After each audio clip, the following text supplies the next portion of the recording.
G'day there guys, look at all these chickens. It's Markee here and welcome back to another episode of r/Am I the A-hole. Now if you love today's content, I want you to sit back, relax, chuck a prawn on the barbie, a like on the video, and tell me what you think of it down in the comments. Posted by user Poppy and Clementine. Titled, Am I the A-hole for giving my boyfriend the silent treatment after he won't drive me to my cancer appointments? Long story short is that I, 23 female, suffered a seizure and was diagnosed with brain cancer because of an orange-sized tumor that I had. I recently got the tumor taken out, and due to the seizure that I had, I won't be able to drive for a while, so I don't have any way to get to my appointments or go to the grocery store, etc. without taking public transportation and Uber. And after chemotherapy, that's not the best option, especially with the pandemic. And having cancer, my immune system is even worse than normal. Now, here is the problem. I asked my boyfriend, 24 male, who has been unemployed for the last couple of years. His parents pay for everything, and he lives with them about 2 hours from where I live because I moved for college, if he could move in with me for 3 months to help me with driving, etc. He wouldn't be paying for anything because I have rent paid for the next few months in my apartment, and he lives with his parents, so he wouldn't have to make a huge move over or anything, just bring enough clothes and necessities, and maybe some food. But I have most of that covered too. I didn't think this was a huge ask, since I lived with him and his family for 3 months for other reasons at the beginning of the year.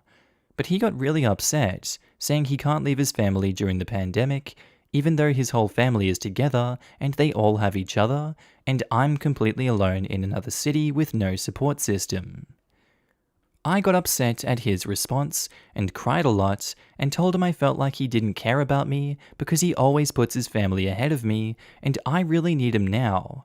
And if he's going to be that way, I'm not sure if I want to be with him. I also did put him down and said he has no backbone, and now I haven't talked to him for a day because of it, and I'm not sure if I should apologize and say that it's okay that he won't drive me, if I have to apologize for anything, or if I'm justified for being upset with him. I honestly think you're justified for being upset with him here. He's intentionally not coming over and helping you out when he absolutely has no reason not to. You're going to cover everything for him, just like his family covers everything for him back home. It doesn't sound like he's doing anything for his family back home, so you're not removing him from any responsibilities that he has, and he's coming to live with you, his girlfriend, who's alone, that he's supposed to be caring for. His family won't view him as an a-hole for doing that. In fact, he'd be more of a saint for getting off his ass and doing something, and stopping you from getting the corona when you have had cancer and have chemotherapy going on. He has some serious priority issues if he turns this down continuously, and yeah, giving your boyfriend the silent treatment, I would do the same. I would give him such a long silent treatment that he wouldn't even be in my life anymore. Pretty heartless for him to do. Not the a-hole. Are you sure you want to be with a man who wants you to remain alone in a city and take yourself to and from chemotherapy appointments while he hangs out with his family having a good time? This does not sound like a man you should remain in a relationship with, and even if you stayed with him, I'm not sure if you would ever really get over how he left you alone to deal with cancer when he had nothing truly stopping him from being there. I would have to go with not the a-hole in my opinion. Your response wasn't that harsh, and priorities have to be discussed at some point, and he showed you his. Thank you for your opinions. I love him a lot, and I think to his core, he's a good person. But I agree with you that it's important for me to think about what I need and what I want from a relationship, and the same on his end. I do regret saying the mean things that I said, so I wish I could take that back. I also agree that I might hold a grudge deep down, or maybe some resentment from this, and that worries me about the future of our relationship. He's not a good person. What good is his core if the outside is useless? Not the a-hole. I've dated guys like this, and unfortunately, it's better to know now. Everything is well and good when it has to do with him and his family, but your problems are irrelevant or less than. I've also dated someone like this. She was a really great person, except for the way she valued her parents and siblings to the detriment of her relationship. I'm in favor of being close with family, but at some point you have to cut the umbilical cord and make at least a little space in your life for your supposed significant other. Not the a-hole. A good partner would be bending over backwards to help and support you after receiving a diagnosis like this. It sounds like this isn't the first time he's let you down and giving you the care and attention you need. And I also see from your post history that he totally ignored your last birthday. He sounds quite selfish, and now he's shown that he won't be there for you when you need him most. Thank you. And yeah, I came to this thread before because most of my friends are also friends with him, and I don't want to make his friends think of him badly, so it's easier to talk to strangers for advice. I think he doesn't see it as selfish because he's using his family as an excuse, but I also think it comes from a lack of maturity and experience. We are very different when it comes to independence, as I have been on my own since 18, which isn't his fault, and I'm happy he has a family who loves and supports both of us, but I also want him to support me too. Update: am I the a-hole for not speaking to my boyfriend after he won't drive me to my cancer appointments? Hello, I'm writing an update to the post I made several weeks ago. I ended up giving up my job because I wasn't able to come in anymore and moved back to my parents' house. I gave up my apartment and basically all of my autonomy because my recovery process is definitely going a lot slower than I wanted or intended, and my savings ran out. I wish I had a better update and that I was happier and feeling better. My parents take me to my appointments that happen every couple of weeks, but they live 4 hours from my hospital, so I have to make that trip every week with them to get my treatment. I'm constantly nauseous because of all the medicine I'm taking, and mentally clouded because of my anti-seizure drugs. I talked to my boyfriend after posting, and he did admit that seeing me in pain and as sick as I am is really scary for him, and that was a large part of the reason that he did not want to move in with me during this time. I understand, and I can see how terrible it would be to see your partner in this way, so I understand. I'm still with my boyfriend, but our relationship is strained, and I'm not sure what the future holds. I have not seen him in person since June, when he first visited me after my surgery for a couple days, but he plans to come see me soon again at my parents' house. He does feel badly about me losing my apartment, and he did show me he is trying to start a freelance business to make money so that he can help me move back out and hopefully into a place with him, but I'm not quite sure if that will happen anytime soon.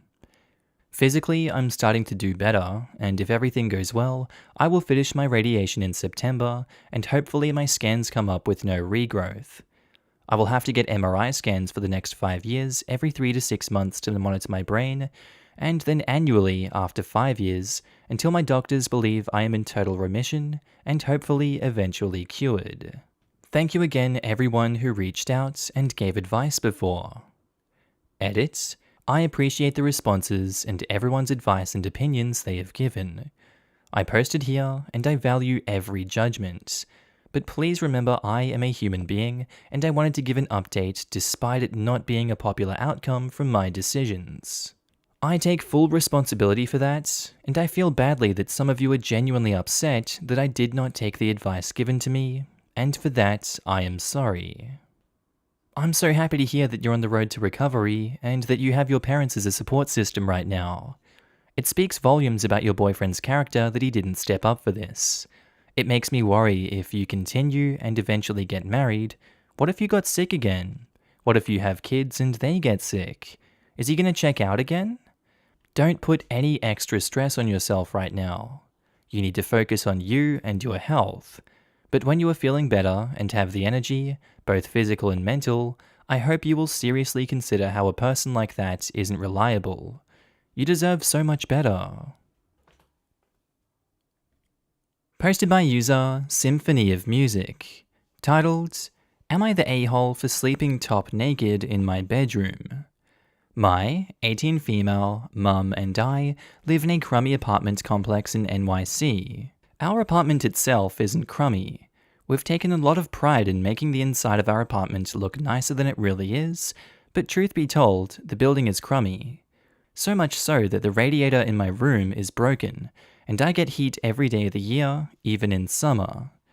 I prefer not to open my windows during summer as well, because all types of questionable creepy crawlies like to come through the window, so I usually sleep on the top of the covers or without pants.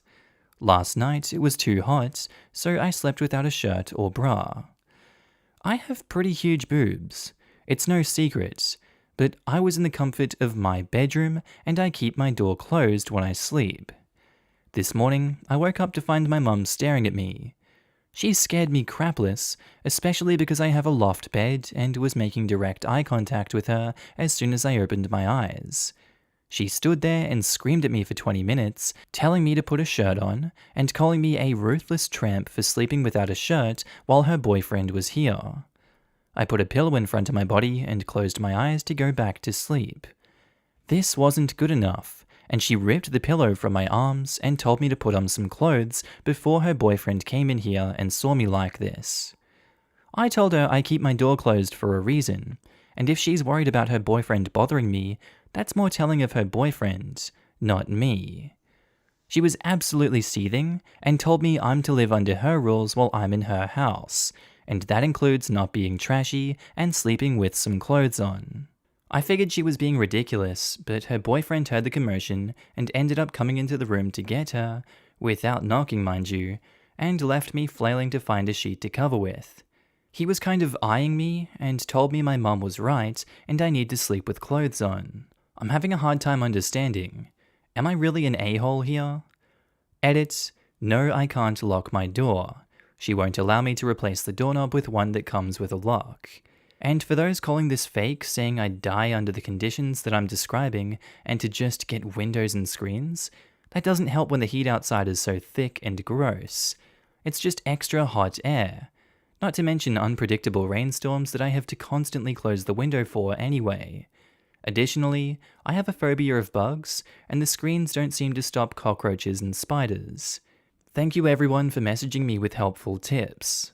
It's hard to respond to everyone, but I see and appreciate your help.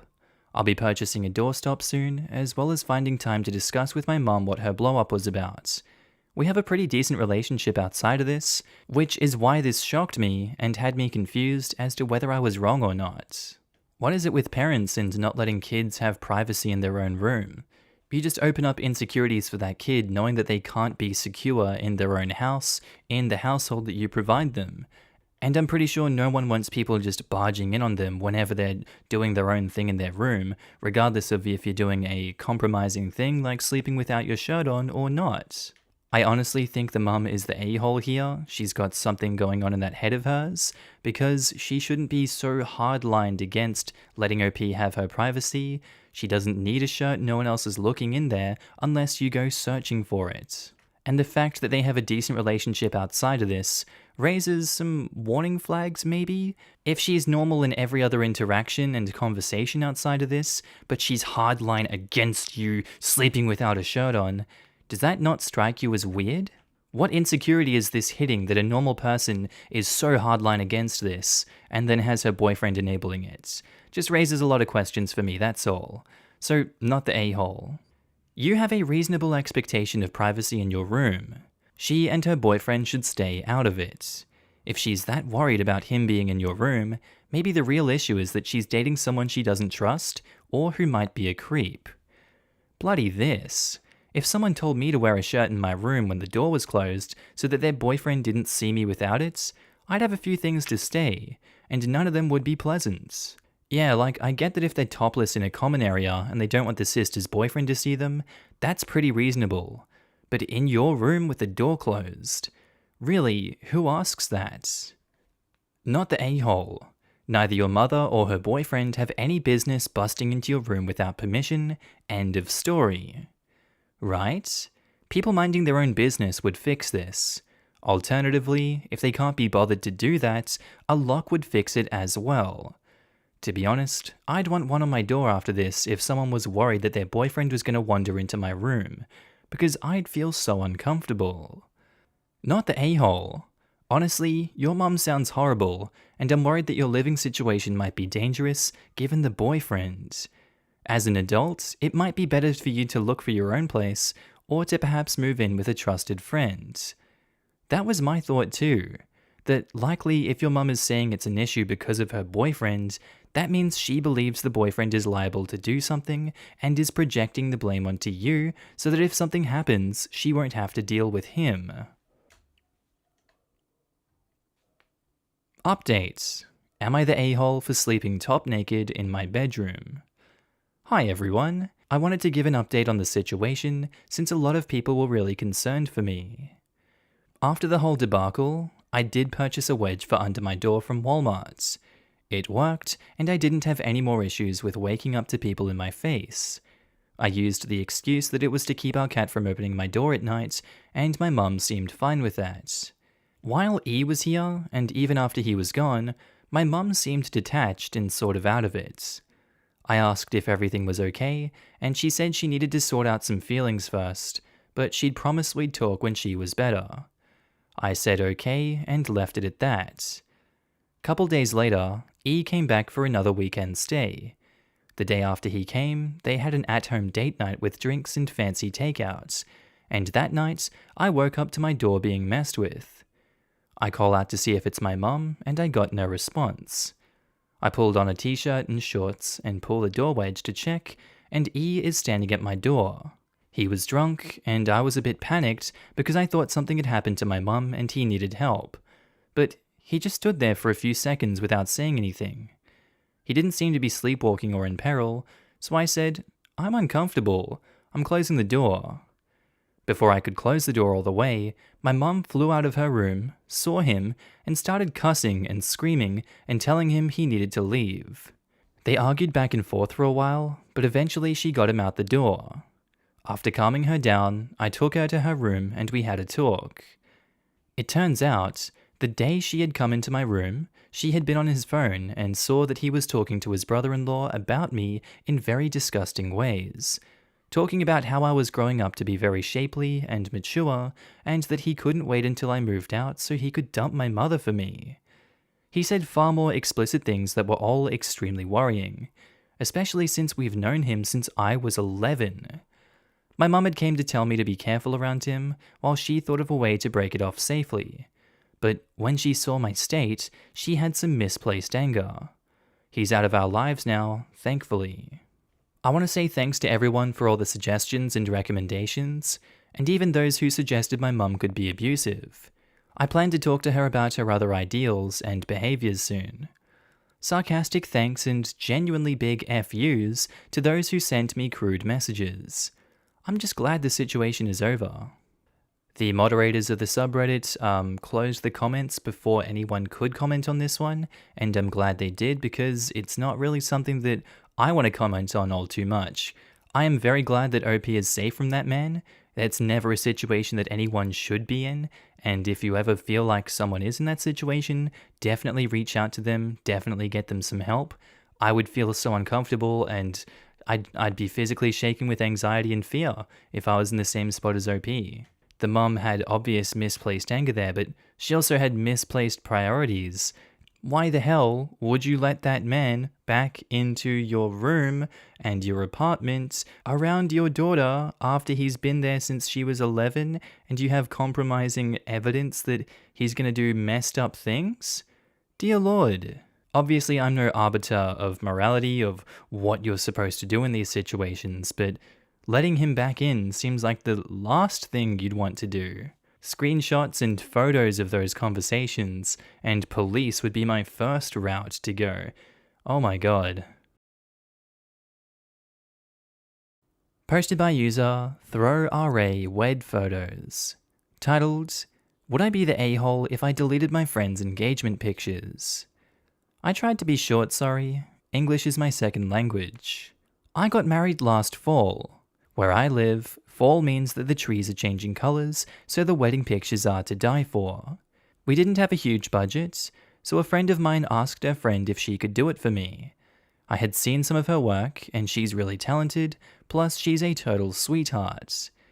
The only thing is, for what she charges, and since it's more of a hobby, you'll get your pictures when you'll get them. Well, I got them, and now I need to know if what I'm about to do falls into a-hole territory. A few days after my wedding, my friend announced to me that she was engaged. I was ecstatic and wanted to know everything. Turns out she got engaged at my wedding. My brain gets out of its vegetative state, and I remember her table being way too excited at some points, but I blamed the alcohol. I wasn't thrilled about it, realizing then that she had basically not only gotten engaged at my wedding, but instead of hiding it and announcing it later, she announces it to our friends during the party. It was a tough pill to swallow, but I figured, whatever. It's not like I even realized what was happening.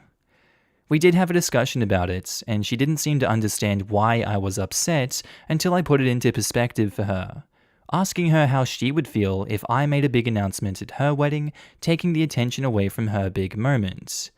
In my friend's mind, it's no longer the day I got married. It's now the day that she got engaged. On my dime. We eventually turned to the page and I thought it was over. Well, I've sort of been friends with my photographer since the wedding because of common interests, and at some point, she told me point blank that now that we're closer, she feels comfortable asking me what to do with my friend's pictures because it makes her really uncomfortable. During the evening, the wedding party took a break to go change, and during that time, my photographer was taking pictures of foliage and the venue. My friends apparently told her to take pictures of her and her boyfriend. She didn't really see a problem since we weren't back yet, and they were guests. That is until she realized they were engagement pictures. Some poses just don't leave place to interpretation. So when she asked me what to do, that, accidents happen, I told her just to put them in a separate folder. Ever since, I've been thinking what I'm gonna do with that folder. My friend has been asking about my wedding pictures periodically, but haven't asked about her pictures specifically. It was easy when I didn't have them, but now I do. I've had them since April, and I know that she will eventually come out of hiding now that the pandemic restrictions are loosened. I want to delete the folder since they are my property anyway, but I don't want to be a major a-hole either. Before you say it, I do realize that I haven't forgiven her at all like I initially thought. Do it. Do it, OP. Do it. You know you want to do it, OP. You know they deserve it. It's easy to click that delete button, OP. I dare you. I double dog dare you to do it. How dare she? How dare she get engaged at your wedding and then hide it from you and not say it until now? And then when she does say it to you, like, it's so matter of fact, I got engaged at your wedding. It's nothing too big. It is exactly like you said. It's no longer your wedding day. It's the day that she got engaged on your dime. And I've got a feeling like you're not over it either, OP. I feel like you're making excuses for your friend because she is your friend, and that's very toxic of her to do. I for one think it's completely unacceptable to have any announcements like that unless you have express permission from the bride and groom that it's okay, and even then, it's very iffy. I see no universe where you're the a-hole for deleting the friend's engagement pictures. She can always get some more somewhere else where it's not on your dime. Sure, she's going to be sad that she doesn't have them anymore, but whose fault is that? It's all her fault. Oh wow, not the a-hole. You would be well within your rights. Announcing an engagement at someone's wedding is awful, but I would have been okay to let it go, like you. She might not have known a proposal was coming, and they didn't announce it to the room at large. Your initial response to her was good, but the photographer thing is absolutely unacceptable.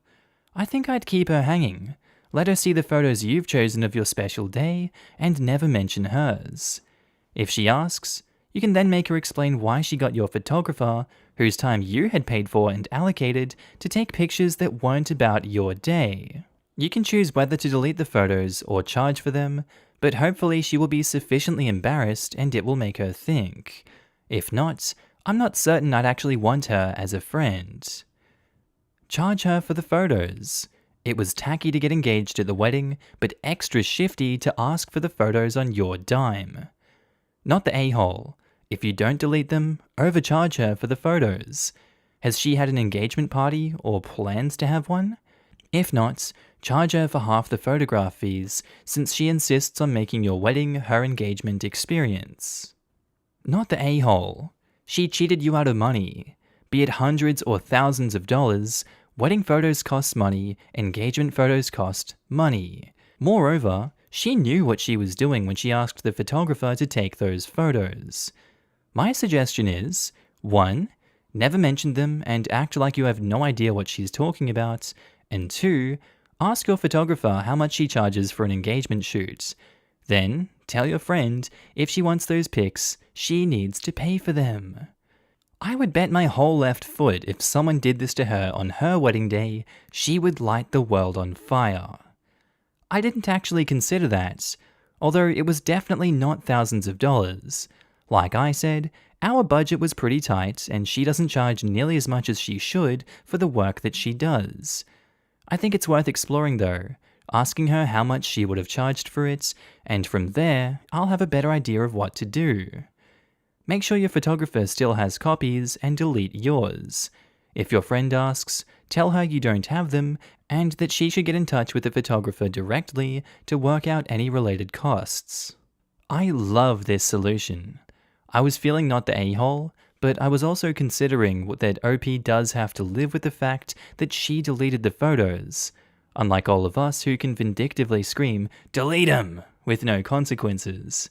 And if she cares to remain friends with this person, she may want to think twice. But this solves that beautifully. OP doesn't have them because she didn't want them. Friend can still get the photos, photographer gets paid for their work that they did on top of the wedding photos, and it works out great for everyone. Update: would I be the a-hole if I deleted my friend's engagement pictures? Thank you for the huge response. Your insight really helped. My update isn't really exciting, I'm afraid. When I wrote the original post, I was at the end of my rope and worked up all at the same time, but I stepped back and listened to your ideas. Although it was tempting to Photoshop hidden objects and, body parts on her pictures, we headed towards the civil path, so nothing dramatic, sorry. I talked with my photographer to see if she wanted to sell them the pictures. The way she sees it, they are my pictures to do whatever I want with since I paid for them. So my husband and I decided to leak a few of our pictures on social media and wait. It didn't take 2 days that she was asking about her pictures. I met with her and we talked a lot. Long story short, deep down she knew I would be angry about the proposal, the announcement and the photo shoot, but her immediate wants blurred her judgment, and after that, she was just gasping for air, trying to manage everything without losing me as a friend. But she admitted that she did it all wrong. She seemed genuine in her regrets, and it was a bit comforting to know that she was also struggling with this on her side. I'm a terrible person. No, you're not. You're not a terrible person. She said she wished she didn't announce it at my wedding. That the whole night she was worried that I would learn about it through our friends or some of my relatives sitting next to them, and that I'd never talk to her again. And then it was all done, and she didn't know how to navigate through all of it. When I confronted her the first time, she felt that if she admitted her wrongs, that she'd lose me in the process, so she decided it would be better to just invalidate my feelings. Now, that's not how she worded it, but pretty much. She didn't come clean about the pictures because she figured that that would be a problem for future her. I told her that I would have preferred she were honest with me, that a lot of the hurt and betrayal I felt came from her sneaking around and invalidating my feelings by acting innocent. This could have been dealt with months ago had she just owned up to everything back then. I told her that our friendship was definitely hurt by it, and that I didn't know if it would ever just go back to what it was. So yeah, as far as I'm concerned, this is case closed and we're building towards a better tomorrow. ETA, I forgot the most important parts. I gave her the pictures free of charge. It was just not worth all the drama. We have common friends and money tends to make things cold. It would also not make it okay or make me feel better, and we didn't want anyone to use it against us, if that makes sense. Like, why don't you go back to being friends now, right this second? She paid for them, didn't she? Some people have this weird idea that money erases everything. You are such a better person than I. From a complete stranger, I'm proud of you. Way to take the high road and not to be petty. But Did you give her the pictures? Did you make her pay your other friend for them? I don't know how I did that, but I deleted the paragraph. I updated the post. My photographer didn't want the money, and we didn't want it either, so we just gave her the pictures. It was hard to take the highway, but satisfying all the same without the crippling anxiety that it's gonna bite you in the butt someday. Wow, you are the epitome of selfless and kind. I will strive to be less petty and mean myself, lol. You've inspired me. Oh god no, I'm definitely not there yet, but I try really, really hard, so thank you. Good for you. By taking the high road, you're actually getting the best revenge possible, not stooping to her level and being able to hold your head high. Meanwhile, she can wallow in both what a terrible friend she's proven herself to be, and have it feel worse because she's lost someone who's proven to be a good friend. It's great to hear a story where being the bigger person actually wins. Wow, I would have either never given her the photos, or at her wedding, I would let her know that that's her wedding gift. Seeing as photographers are very expensive, and forever you will remember what she did at your wedding. I'd say it's a damn good gift. Edits, please announce you're pregnant at her wedding. It would just be... No, take pregnancy pictures with the photographer, then it's even. I'd be more impressed if she could give birth on the dance floor of the reception. Oh god. Posted by user Sean B. Lulls. Titled, Am I the a-hole for not sharing an intimate detail of my sex life with my mum? Backstory. My wife, 30 female, and I, 30 male, have been together for almost 12 years and married for almost 8. My wife has always wanted kids, but only within the last few years, around 3 years, have I felt that I would be ready for parenthood. Our parents would always ask about kids, and we would always give a vague response like, well, we're ready now, so hopefully it'll be soon. The problem for us is that my wife has a condition called vaginismus. For those who don't know what that is, it causes the vaginal muscles to be very tight, and it makes sex painful or even impossible. We struggled for years not even knowing this condition existed, and last year my wife finally started physical therapy. After starting physical therapy, my wife told her mum about our situation because she felt like she needed someone to talk to other than me, which I was completely okay with. The only other people who know about our situation are a couple of her close friends and a couple of my close friends. Over the last few years, we've said that we're ready for a kid. My mum would always make the most comments about kids, including talking about making sure we were prepared in regards to nutrition, prenatal vitamins, etc., and got us a couple books in the same vein as What to Expect When You're Expecting. My wife, at one point, had suggested that we tell my mum about our situation because she felt that my mum was becoming worried, thinking that we'd have been trying to get pregnant for a couple years. I'm not nearly as close to my mum as my wife is with hers, so it felt weird to me to share such an intimate detail with her. Problem. Well, we recently announced to our parents, over Zoom due to the pandemic, that we were pregnant, and of course everyone was thrilled. My mother-in-law accidentally slipped up and said something about being proud of us for overcoming our obstacle. She knew my mum didn't know, but I don't blame her for the slip-up.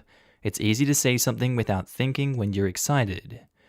Naturally, my mum wanted to know what she was referring to, and so we had to tell her. She blew up at us, saying that she had been so worried for us, and how could we not tell her?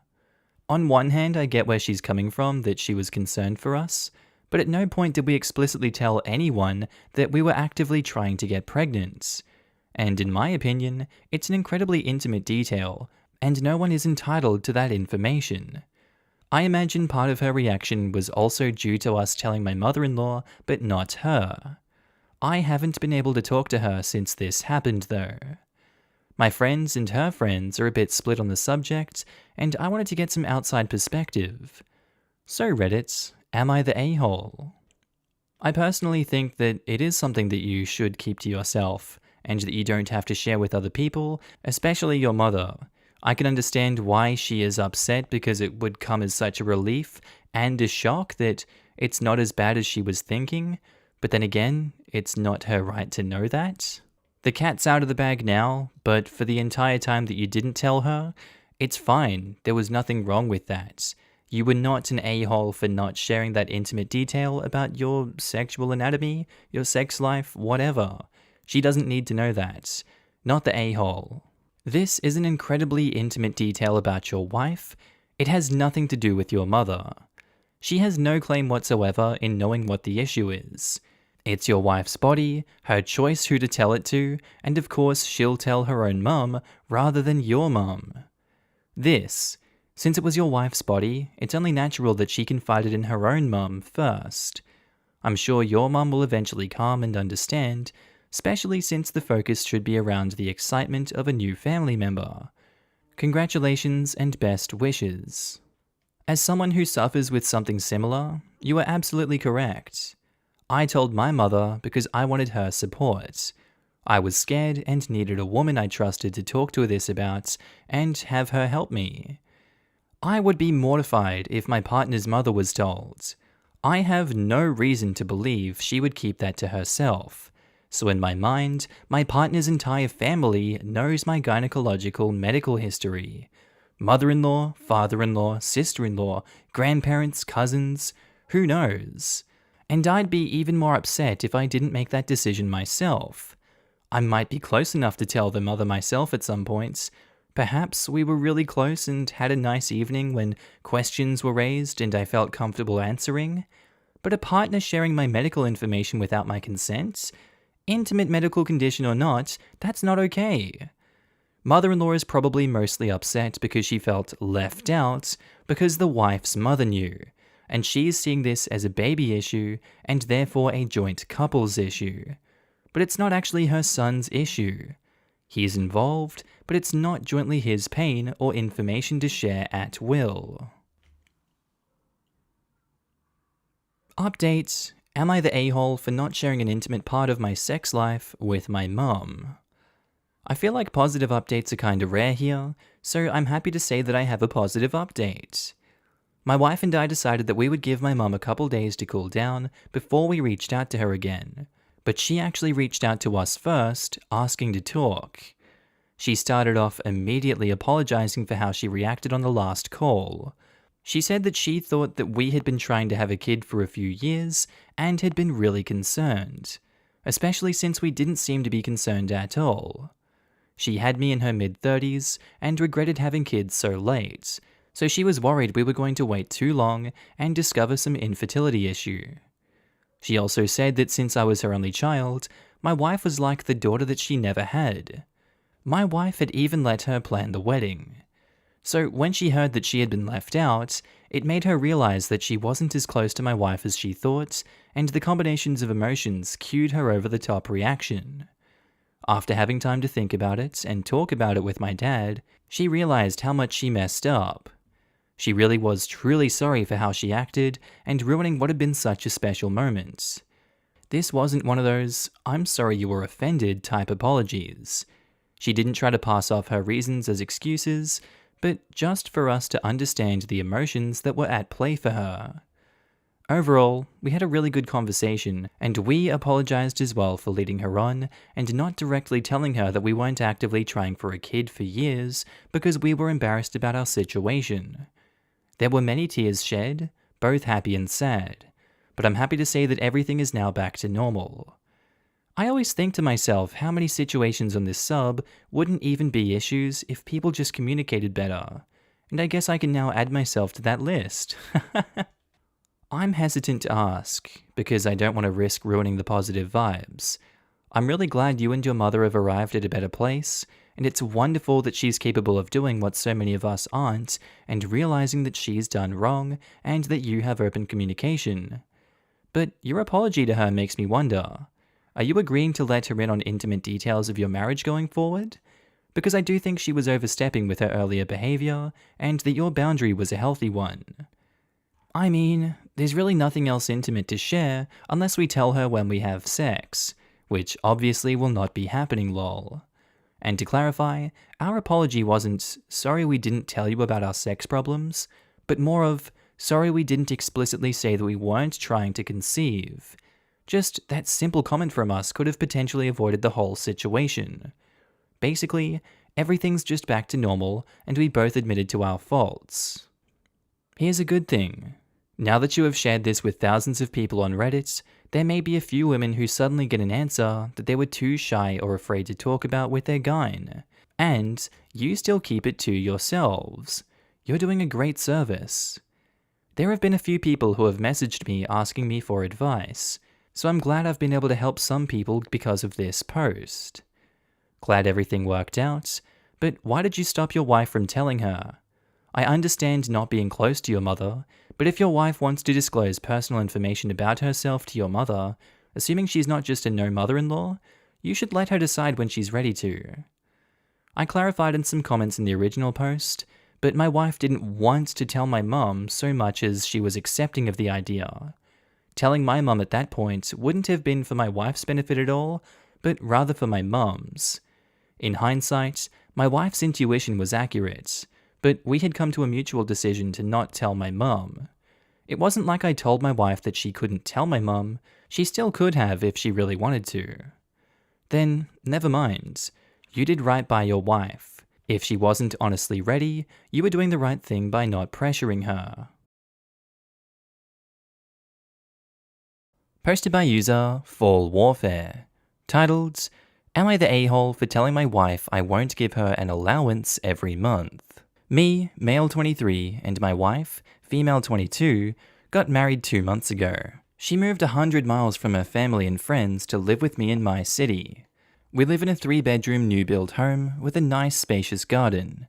My wife currently has no job since she left hers to live with me. She's been having a very hard time finding a job, since this pandemic has hit our economy hard. I work full-time and earn £3,000 a month. I also rent out a property of my father's, which covers our rent for our new home. I pay for the groceries and anything that the house needs. She covers the car insurance, Wi-Fi, and her own bills with her savings. I must say, my wife is a very good stay-at-home wife. Like, she cooks very nice meals and bakes these amazing cakes for me every few days. She also cooks me pancakes in the mornings, as hers are honestly the best I've ever had. And she also makes sure that my lunch is packed and dinner's on the table when I get home. Also, the house is spotless. Last night, she expressed to me how she was running low on her savings. I cover literally everything, so I'm not too sure on what she spends her money on. Anyways, she told me she would like £100 a month so she can use it for her creams that she applies at night, and just so that she can get her nails done and use it to feel nice.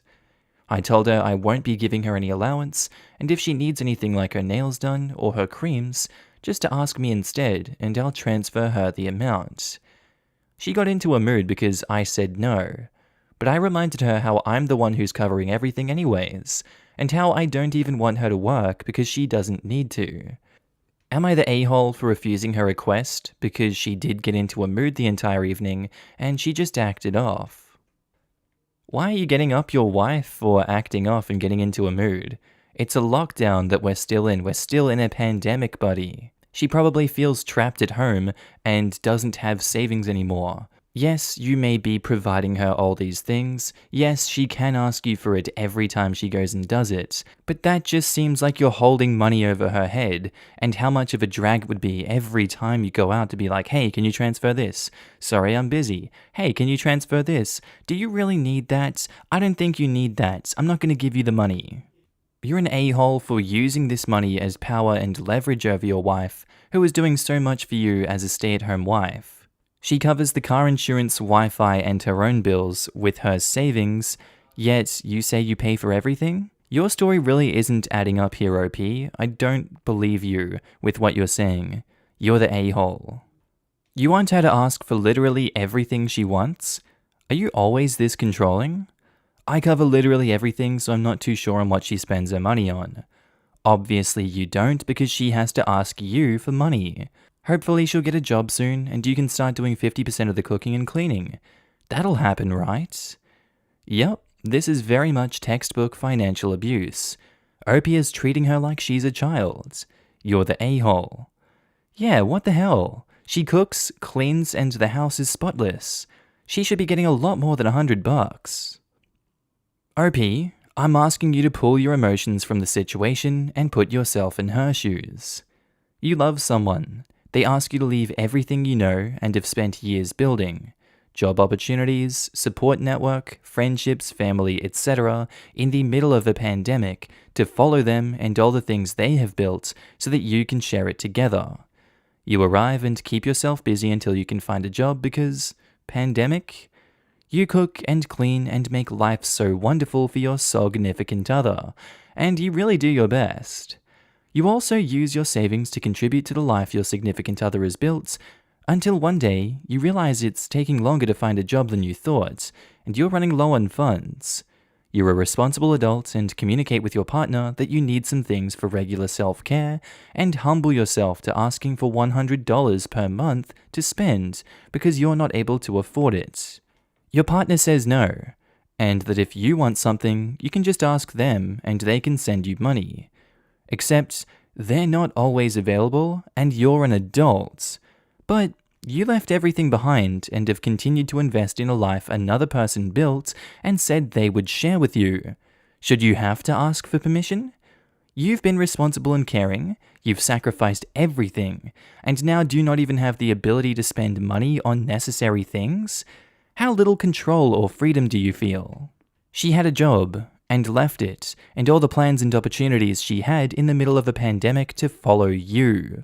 She gave up her family, friends, emotional support network, job opportunities, and lifestyle to follow you. And it sounds like she's done it all with grace and kindness. She continues to benefit your life and make your life easier while still trying to search for a job and contribute to a household and lifestyle you chose and she followed. And now when she's asking for financial assistance, the sacrifices she made means nothing, and you are taking her sacrifices and rubbing them in her face by not giving her an ounce of freedom or trust when she has no current source of income. That she would have, but she gave up to follow you. You're the a-hole. She's given up everything to follow you, and now you want to control and limit the amount of help you give. That's some controlling ass crap right there. Help her. Support her, and allow her the freedom she needs to be able to live without feeling like her dad is checking over her shoulder or requiring her to defend her purchases. If she's proven herself to be dependable and trustworthy, I cannot see the problem with giving her $100 to do some self-care since she seems to support you so well. She seems worth way more than that to me. Posted by user NoQuote942. Titled, Am I the a-hole for not allowing my husband to be the entire neighborhood's husband? I have a weird situation. It's become very clear that my husband is the only man on our street. The rest of the houses are entirely women. There's a few single mother houses, 2 houses of all female roommates, 1 single woman, and even a lesbian couple. I normally wouldn't care or even take note of this, but since March, it's like we're getting constant calls and texts. The number we gave when we moved in 2 years ago, just renewed last January, was my number. I am flooded with requests for basic handyman stuff like changing light bulbs, car problems, and dealing with toilets. He's helped people around the neighborhood before because he's a nice guy, and we're from a culture that assumes that men need to help out women if they can, even if they are not related. But with me being furloughed, he's the only one working and is less interested in extra stuff. But the tasks do only take around 5 to 20 minutes on average, which I know because my husband makes me go with him because they make him uncomfortable. Even more gross than that is that these women are obsessed with him on a personal level. They openly flirt with him and literally offer themselves up if he's ever tired of me, or wants something different. I have even gotten pictures of boobs from neighbors. While I love my husband and am attracted to him, he's not like a male model or anything, so I really don't understand why these women are fawning over him like this. One of the single mums even asked him to come over and discipline one of her children, which is an absolute nope. He's not comfortable with any of this, and has asked me to intervene. I've tried talking to these women more casually to no avail. I set up a Zoom for just us ladies to try to get us on the same page. They told me that since it's now impossible for any of them to find anyone anymore, 2020, I needed to share my husband and be less selfish in regards to household maintenance requests. It's not even safe to call for maintenance, and I shouldn't ask them when there's a safe alternative where they don't have to risk exposure. They also said that it was just harmless flirting because they're all frustrated and can't date, and that I wouldn't even be threatened by it if I was giving him kids. I have talked to my own family about this, and while they say that the women should be less forward, I should be more understanding about how hard it is for a woman to be alone because my mother was alone. Am I the a-hole for not just dealing with it? I feel like they should know how to do all these tasks by themselves, and it should be obvious that they're just doing this so that they can win your husband over. Very smart move that you go there with him every time. I feel like as soon as you got boobs in your messages, that should have been the point where you're like, okay, we're not talking to you guys anymore, we're not interacting, it's clear what's going on here. I can just imagine a role reversal world where it's men asking a woman to come help them out, and they're just getting penises in the messages. I'm sure the husband wouldn't be too happy about that. You're not the a-hole for not allowing your husband to go over anymore. I honestly don't blame you. I don't even know if they think you're an a-hole. They're just pushing their luck. It's kind of disgusting behavior from all of them. Not the a-hole. These grown women should learn how to complete basic home maintenance themselves. Start sending them YouTube videos instead of your husband. Seriously, especially crap like changing a light bulb. As a woman who lives alone, YouTube has been my best friend. I can do most basic maintenance around the house and all sorts of DIY. I even built my own bed from scratch. I don't expect applause from any of this, obviously, but if I can do it from reading WikiHow and watching YouTube videos, then they can too. I'd hate to be so dependent on another person that I couldn't change a light bulb. As for the flirting, Jesus Christ, they can F right off. Posted by user ScarAdvanced9562, titled, Am I the a-hole for asking my sister for money to buy her pads? I'm 17 male and my sister is 2 female 1, probably 21 female I'm guessing. She currently lives with us because of the pandemic. So I wanted to make a trip to Walmart for some snacks since they were running out. Also, it's just a bike ride away, so not that far. I just told my parents that I was going, and my sister asked me if I could buy some pads. I just asked her for the money. She somehow got ticked and gave me $3. I went to the store and couldn't find pads that cost $3. So I just bought my snacks and gave her the $3 back. Then she got super angry with me. She said that she's already on her period and that I could have used my money and asked her for it later. No, I was already doing her a solid. I was going out of my way to help her, and it just turns out that she didn't give me enough money. I shouldn't be expected to sacrifice my stuff for hers. Now she told our parents, and they're expecting me to bike there and back just for some pads. She can do it herself. She's a grown woman. Plus, she never pays me back for crap. She just called me an expletive and drove there. Not so hard now, was it? She just said that I ruined her day for not doing this one small thing while she's already ticked. Edit, she did give me the brand of what the pads were. All of them costed more than $3. I'm just going to go out and say that everyone sucks here in this situation, but this 17-year-old male sucks a bit more because he doesn't understand, I guess, the plight of having another female in your life and doing this 1 or 2 times for them. I'd consider this one just a hard learning curve for his future relationships with women if he is swinging that way. He may bat for the same team, no judgment there, but she's also an a-hole for only giving him $3 and not communicating with him before that, hey, this is all I got right now, this is all I'm giving you, can you please use some of your money and I'll pay you back afterwards. There was a lack of communication there, and then she screamed at him and he's confused because he's got dumb young boy brain. Well, I've been there, I know the struggle. I wouldn't blame him if he genuinely didn't know what he's doing because he's so focused on himself. That is no excuse, that is just the reality of dumb boy brain. Everyone sucks here. I'm going with everyone sucks here. But honestly, I don't trust this post because every female I know would give specific instructions on what type, or else you just end up with some diaper-esque pad. Just get me whatever. Said no woman ever.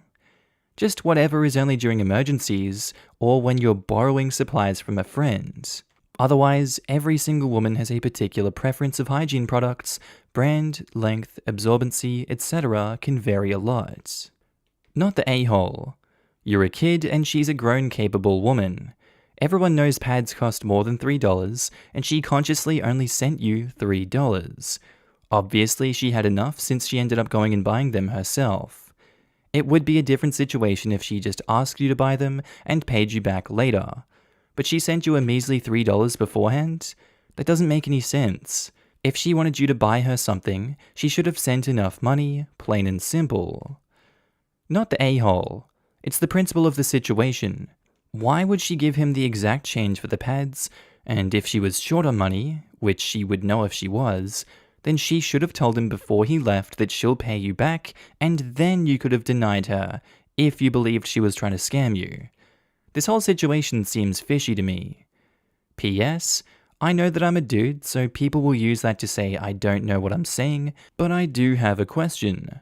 Why don't women buy them in excess? Like, if it were me, I would always have a couple spares nearby. I guess that I'm thinking of them like band-aids, in that I would always just keep at least one box full at home. Most people do keep spares, to answer your question, but sometimes the amount of blood doesn't match the pad that you're using, and you'll need more than just your spare can handle, or a different type. So it's easy to realize you're out of the kind that you need even when you do have spares. Also, that's before you hit the fact that pads cost money and budgets can vary, so some women have to stretch what they have until they have money. Hope that helps. Posted by user throwaway50671009. Titled, Am I the a-hole for telling my girlfriend to leave after she flushed down my allergy pills? I, 26 male, have a chronic respiratory system disease, asthma. I have an allergic reaction to certain foods, and my doctor advised me to keep away from this type of food due to the effect of worsening my condition. My girlfriend, 23 female, keeps cooking trigger foods that are full of dairy and does not seem to understand how my diet works even when I showed her more than enough times. We had argued about this topic a lot, and last night when I came home for dinner, I found out that she used some of the ingredients that I was allergic to. So I told her that I wasn't going to eat dinner. Well, she blew up, got mad at me, and called me picky and hard to please. She said that I don't appreciate her cooking, and that she was tired of me complaining about her dishes. I didn't want to engage in the argument, but she started yelling at me, telling me to eat because she wasn't going to throw that food away and that a single meal won't hurt. I told her no, and I went to make myself some salad. She tried to mock me and my illness and said that since I didn't want to eat her food for allergies, that I should stop taking my allergy pills. I called her ridiculous, and that's when she lost it and ran to my room, got my allergy tablets, and flushed them down the toilet. I saw what she was doing, but I wasn't able to yell at her to stop, thinking that I didn't want to have an asthma attack. I cussed at her, told her to leave because she was causing me stress, and I ended up going outside to get some fresh air. She got her stuff and left crying. I called my brother and I told him everything. He said it was good that I kicked her out, but I feel bad for her because I understand her frustration, but I can't control it. I had to go get new allergy tablets, and I asked my doctor to give me another copy of my diet, so hopefully I could show it to her, and she might be able to cook without putting restricted ingredients in. She isn't responding and is blaming me for what happened. I admit that it was harsh, but she was being unreasonable. Sorry for grammar, I'm Asian. The unfortunate reality is, if he says that he understands her frustration but can't control it, it means he's been conditioned in this relationship to accept her toxic and abusive. You can call it what it is. It is straight up abuse. This girl is abusing this man. It's honestly insanity, not even borderline. It is insanity that she snapped at him for not eating her food when she knows this is going to cause him really bad health issues, and then gaslighting him saying that he's the problem. And you know what? Now I'm going to flush your meds down the toilet. Genuine insanity. Get away from this woman, not the a-hole. Your girlfriend is abusive. You have an actual food allergy, and not only does she refuse to respect that with the meals she cooks, she then yells at you when you repeatedly try to explain. Good riddance to her. Why the hell do you want her back? She is actively trying to harm you. You were not harsh, you had explained many times that this is not your choice. It's a medical condition. She's either too stupid, too uncaring, or too controlling to listen. That's not a girlfriend. That's an accident waiting to happen. Not the a-hole. Do not chase her. What she's doing is dangerous and is possibly life-threatening.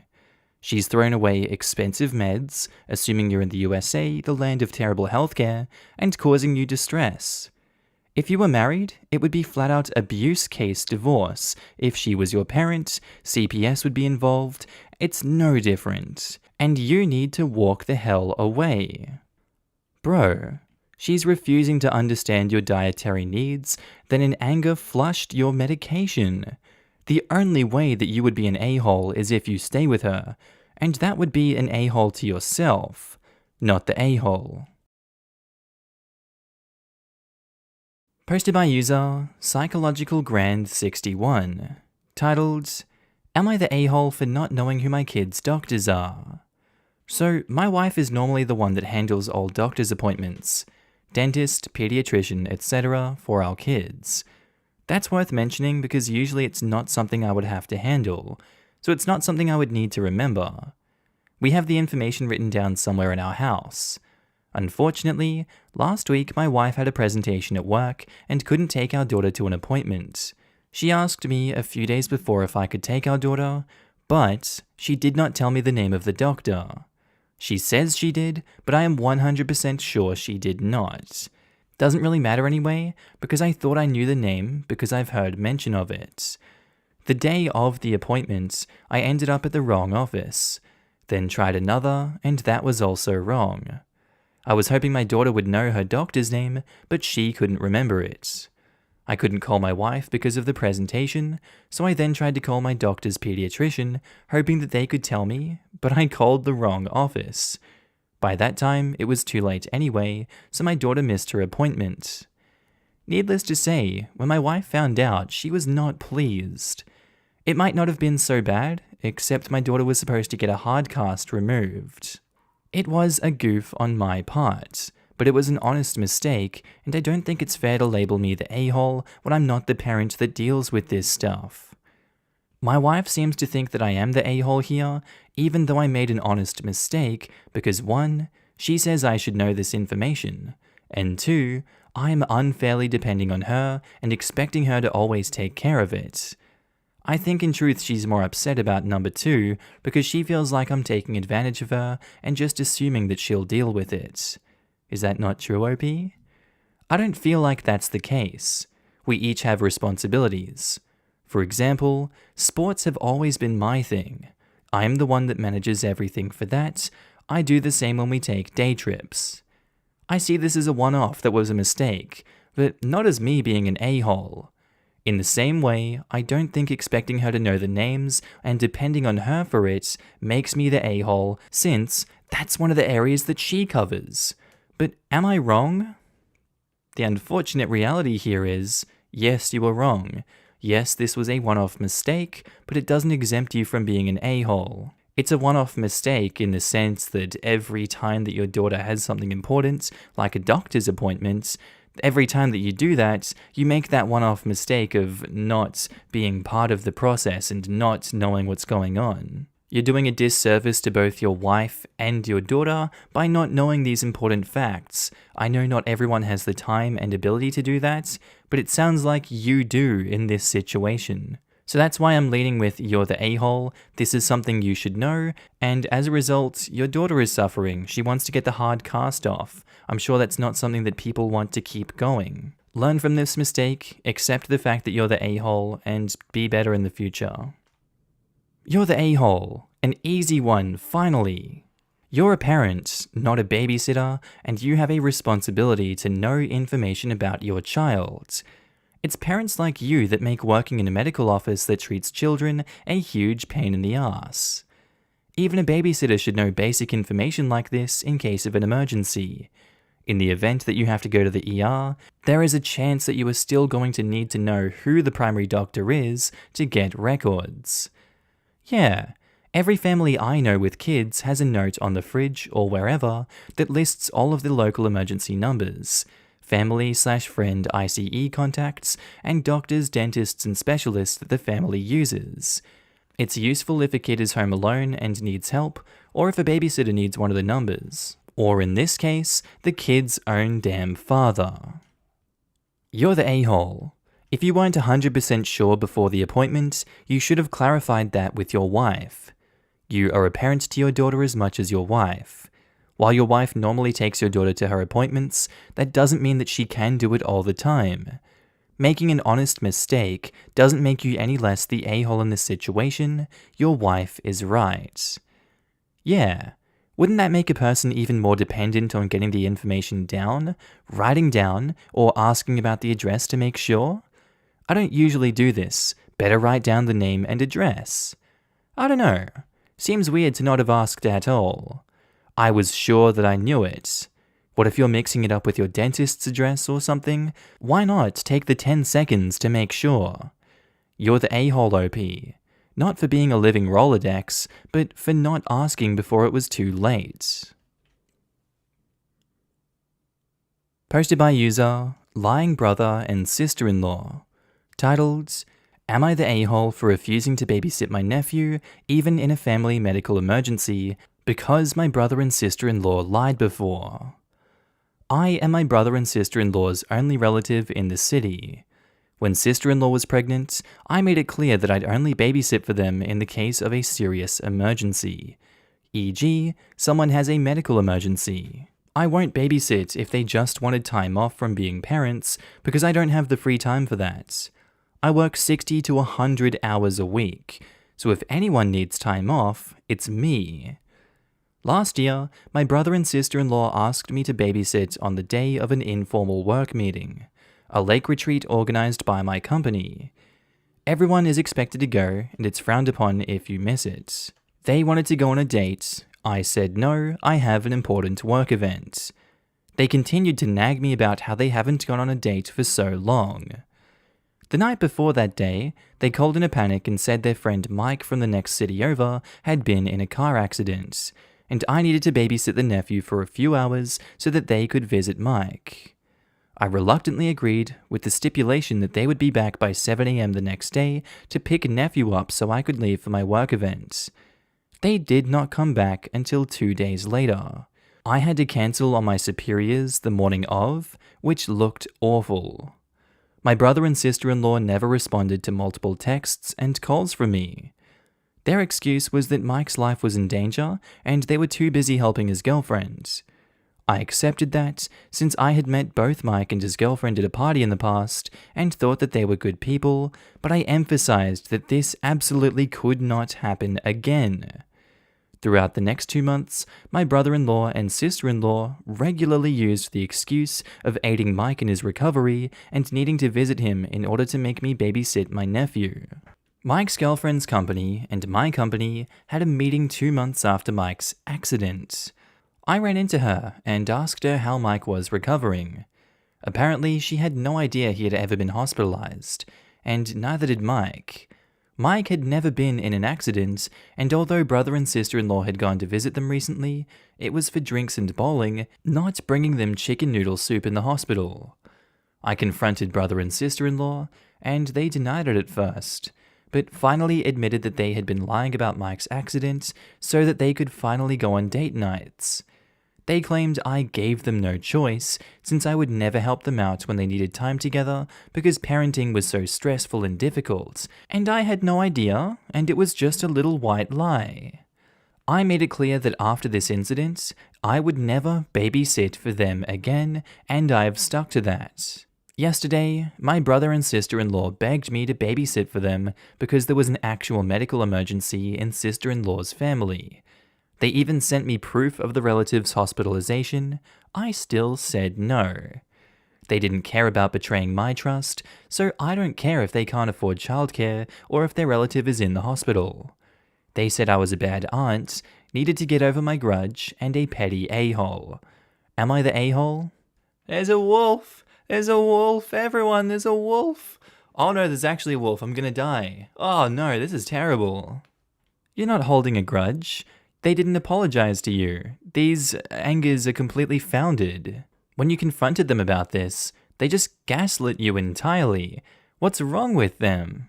I don't think they actually understand how much they're costing you in this company and how badly that's affecting your professional reputation. It's completely unacceptable to continuously do that to you, and I would just ghost this family entirely if you don't need anything from them. If you don't value their company because they've double-crossed you this many times, so be it. That's what I would do. It sucks, but it's reality. Good stuff for sticking to your guns, and, there is a genuine medical emergency now. Too bad. They burned those bridges long ago. They're gonna have to deal with the fallout from that, and if someone dies and they're not there to see it, unfortunate, isn't it? Just that's life. Not the a-hole. Not the a-hole. They cried wolf too many times. Now they get to live with the consequences. Plus, family doesn't owe family free babysitting. If they wanted a date night, find a babysitter. Not the a-hole. Didn't just cry wolf once. Kept an ongoing chorus for months. Never babysat again. Ever. I don't care if they're the ones in the hospital themselves. Anyone who wants to give you attitude about it can go babysit themselves. This Christmas, I think you should give them a nice book of children's stories. Be sure it contains The Boy Who Cried Wolf. Not the a-hole. They burned that bridge. They used a lie about the health of a friend to put their priorities above your own. They made you miss work, and they lied to you for months. They really expect you to do this? F that! They need to grow up, and if they weren't ready for the stress of having kids all the time, they shouldn't have had one. These people aren't just a-holes, they are bad parents. Who the hell drops their kid off to the person they've tricked into babysitting and then ghosts them for 2 days? This is what really gets me.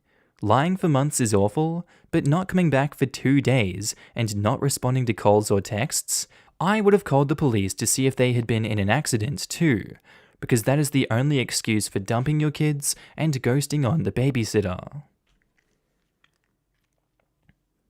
Posted by user GobbleDuglizzy, titled, Am I the a-hole? Told my mum, if you raised us both the same, then why did he grow up with no courtesy, morals, or respect, and she freaked out? There's some juicy ones today, damn. A bit of background. I'm a high schooler, and my brother is in elementary school.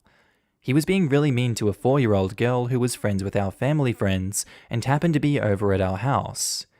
Me and my brother were having an argument a few days later as usual, and in the heat of the argument, my mum inserted herself into it and told me to just stop talking. I got mad, so I told her about what my brother did to that 4-year-old girl, and my mum straight up denied it. I know how my brother gets, and how annoying he can be when my parents aren't there. So I got mad and told her, you're always telling us that you raised us the same, so why did he grow up with no courtesy, morals, or respect? And she got really, really mad. She told me how I had no respect, and that she raised me to the best of her ability, and I had no right to criticize that. I feel really bad about what I said, and I do have a bit of an anger problem. Edits. Some people were asking for my brother's age. He's 9 years old. Also, judging from the results, it seems like I'm the a-hole lol, so what can I do to change and be a better brother? So, from all sides, your mum is refusing to deal with the problem and changing this 9-year-old boy's attitude. You're upset at your 9-year-old brother for bullying a 4-year-old girl who was friends with family friends. And this happened at your house and your mother didn't do anything about it. She's upset at you for calling her out and not punishing the brother when I'm guessing that she punished you?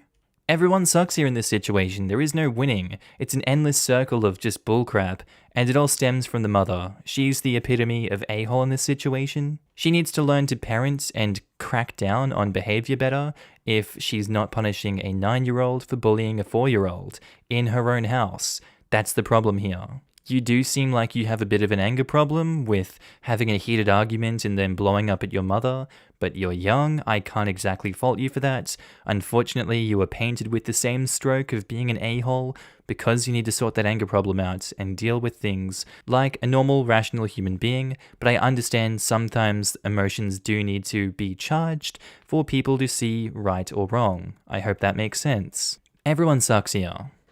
There's a flaw in asking your mother, why did he grow up with no courtesy, morals, or respect? Your brother is in elementary school, he has not grown up yet. But your mother also needs to not be blind to your brother's behavior, because if she ignores it, he may still grow up with no courtesy, morals, or respect. Not the a-hole. I don't really get why people are calling you the a-hole. This is a really common problem in families. It's what I like to call oldest child syndrome. Parents are way stricter and more on top of their first kid. The second child is raised in a more lax manner. That second child gets turned into an a-hole because they never really got taught right from wrong. Elementary school is old enough to treat people with respect, and when you're siblings, you argue at every age until you're full-out adults. I didn't stop getting into arguments with my brothers until I was like 16 or 17. We're siblings, lol. We always found something to bicker about. Your mum is treating him differently than you, and it makes you angry, because you have to live with a rude brat, and they just don't see it because they have parent goggles on. If their parenting was really the same, he wouldn't be rude and disrespectful, because by elementary age, you should know better. Posted by user SilverAd3839, titled, Am I the a-hole for refusing to replace my girlfriend's bras that I ruined? My girlfriend and I each do our own laundry. However, sometimes she'll throw her clothes in my basket. I've asked her multiple times not to put her stuff in my basket, and I warned her I don't sort through my laundry before doing it. Yesterday, I was doing my laundry, and when I took everything out of the dryer, I noticed 2 of her bras were in there. I laid them on the bed, not thinking anything of it. Later, while at the store, I get 5 or 6 text messages blowing up at me about ruining her bras. I guess they were not washed on the correct cycle or temperature or something. They looked okay to me, but I don't know about bras, so I trust her judgment that they are ruined. However, she wants me to pay nearly $200 to replace them, which I am refusing.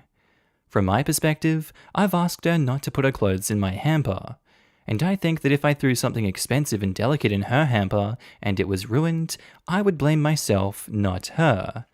So am I the a-hole if I refuse to pay? Look, that's some pretty solid logic there, I'll give you that one. This is a situation where I'll give you a pass, honestly. She's the one that ruined her own bras, not you. You've also asked her multiple times to stop putting her stuff in your basket because you knew that something like this might happen, and now it has happened, she can't be all shocked Pikachu face that it has happened. That's kind of how this train of thought works, sister, keep up.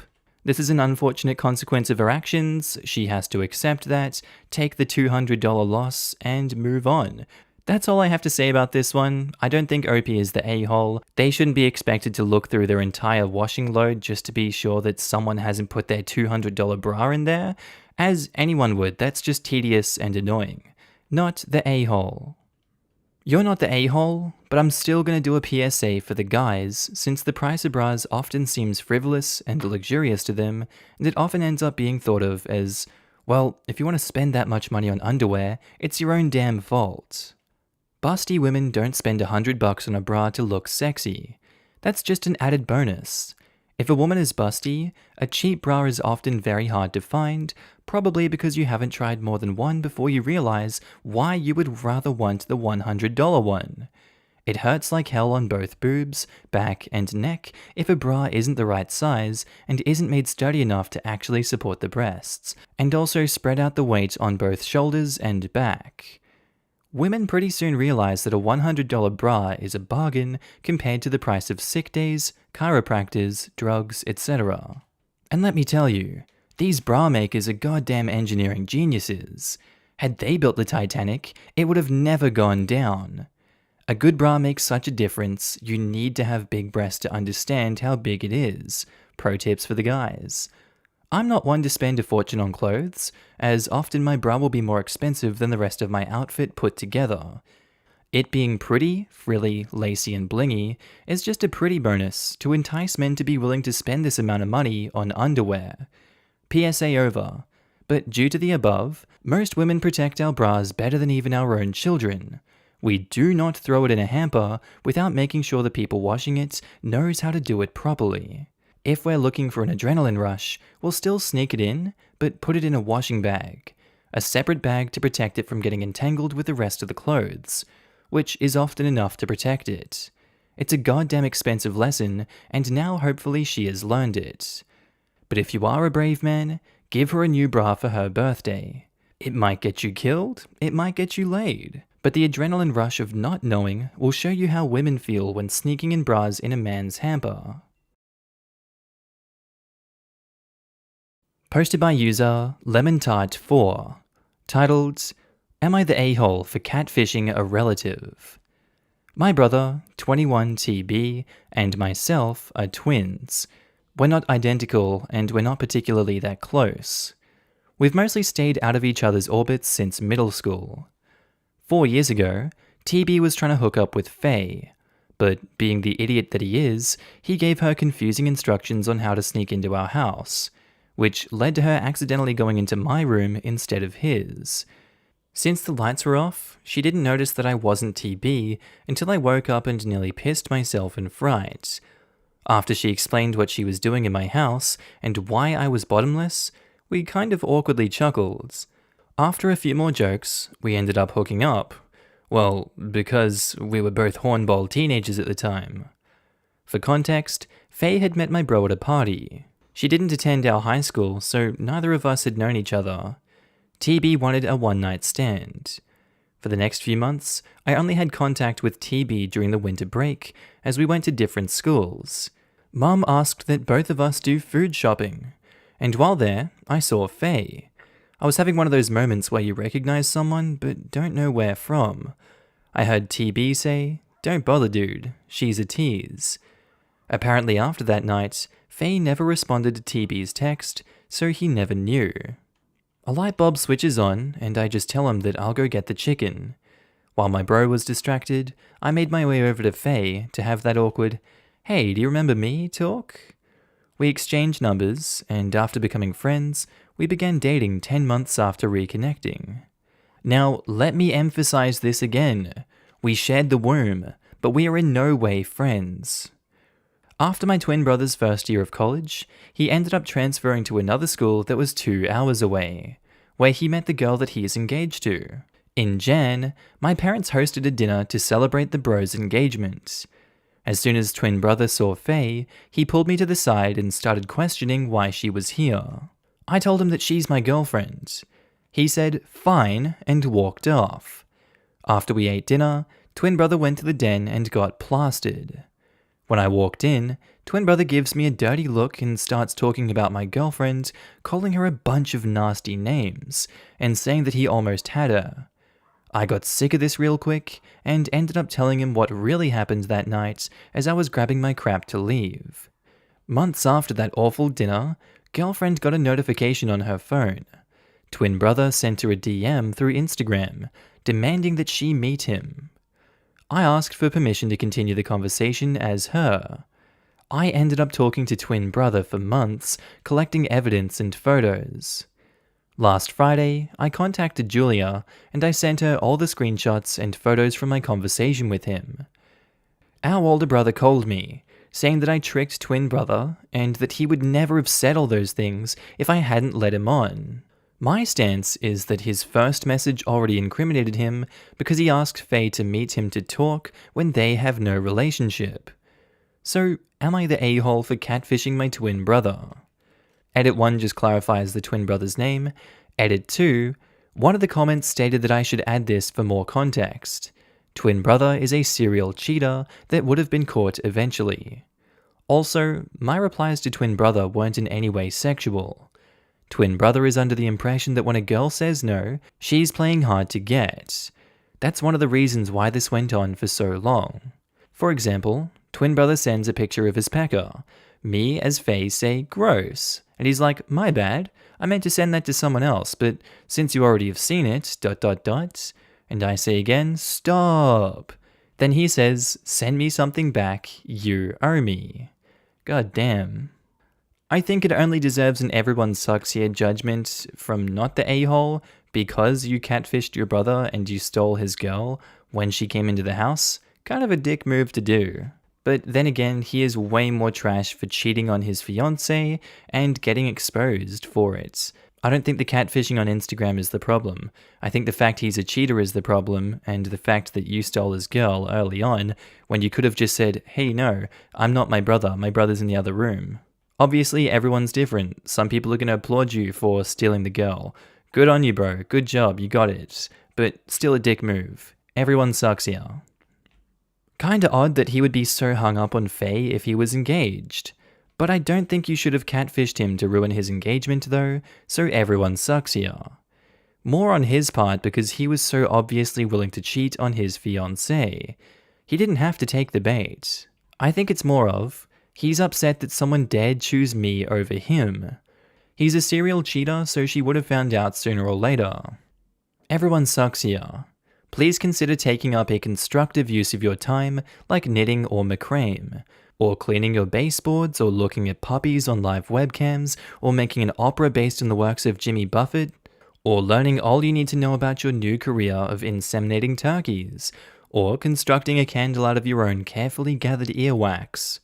You and your brother sound like massive a-holes who deserve each other. Using an innocent bystander as a prop to get supposed revenge isn't cool, and that's the best case reading of your actions.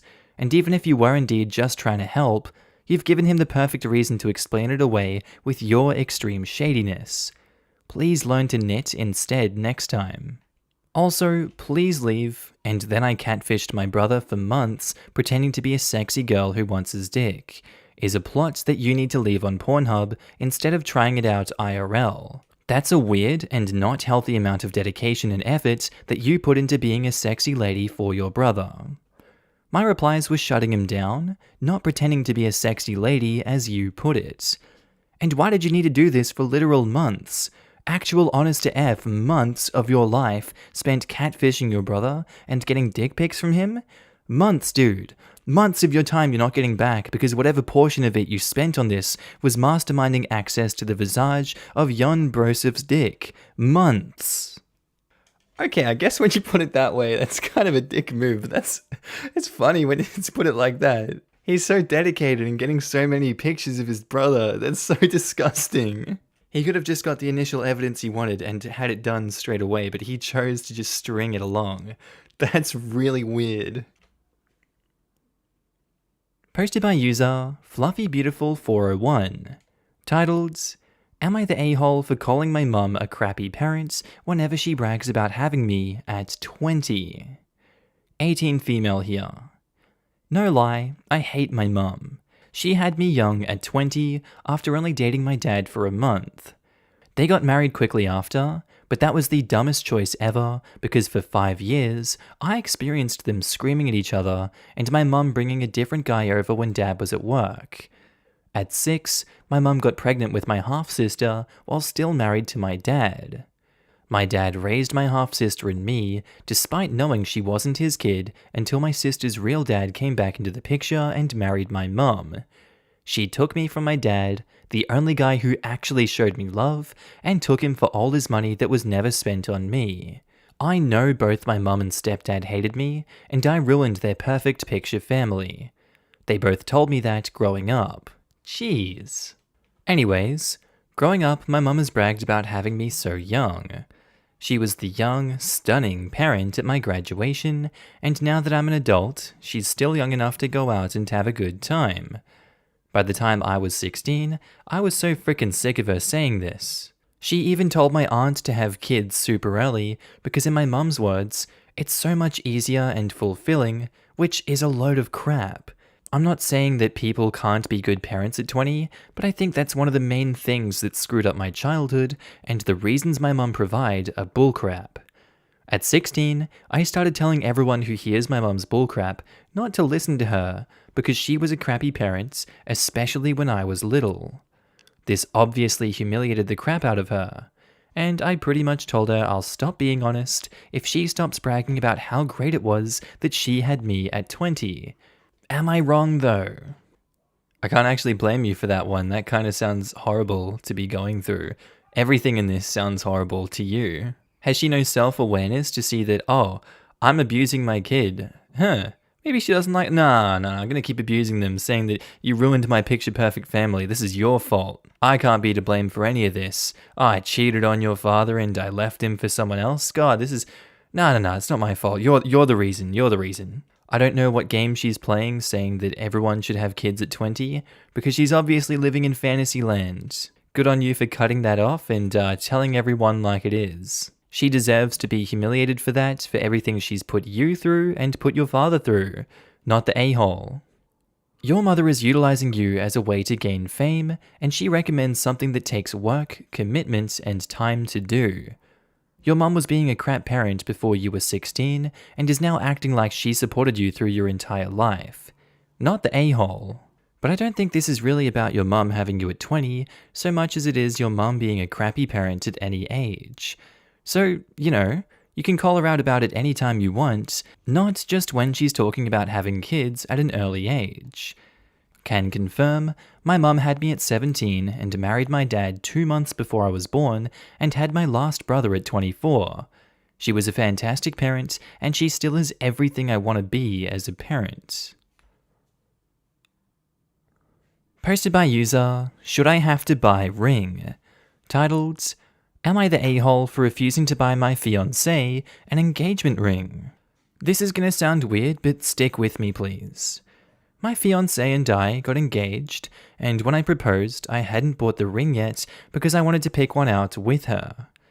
So last night we were discussing everything, basic stuff, and she informed me that she wanted to keep her last name.